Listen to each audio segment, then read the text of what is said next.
Magandang hapon po mga kapuso. Nandito naman po tayo si Mami Blinks ng 24 oras. Ngayon po ay meron po tayong live mas na interview kay Madam President Gloria mga pag-aayo po. Ito na po sasabihin niya live po. Magandang umaga po Madam President.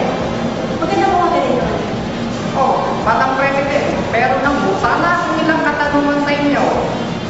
Ano ba yun?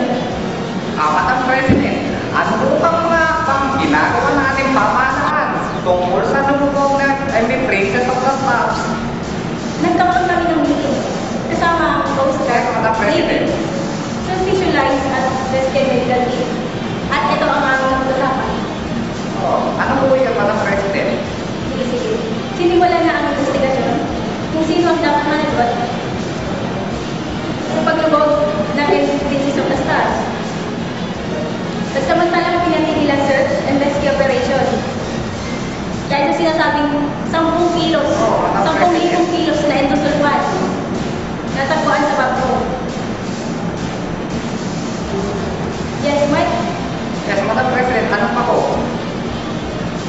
Sa tingin niyo po ba, Madam President, ay etong mga nabi na to, ay meron po po yung naiwan sa loob ng barko? Mayroon, 100 sa dining area. Sa timing niya po, ito ng Madam President, ulitin ko lang po.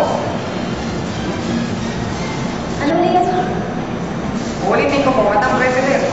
Madami pa yung ibang mga bangkay na nakuha ko kaya. Madami po. So madami pa po yung mga bangkay na nakuha. Kung ganun po, Madam President, meron na po kayo na ipadalang mga rescuer doon. Meron po. Nagpadala po kami ng tatlong bansa sa area ako ay marisad ng labi. Oo. Ubawagan pa yung mga ito. So ito po, Madam President, no? Maraming salamat po, Madam President, sa oras niyo. Maraming salamat po. Salamat din. God bless. So ito po mga kapuso, narinig po ninyo.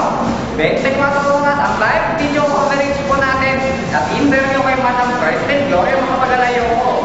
Tungkol po ito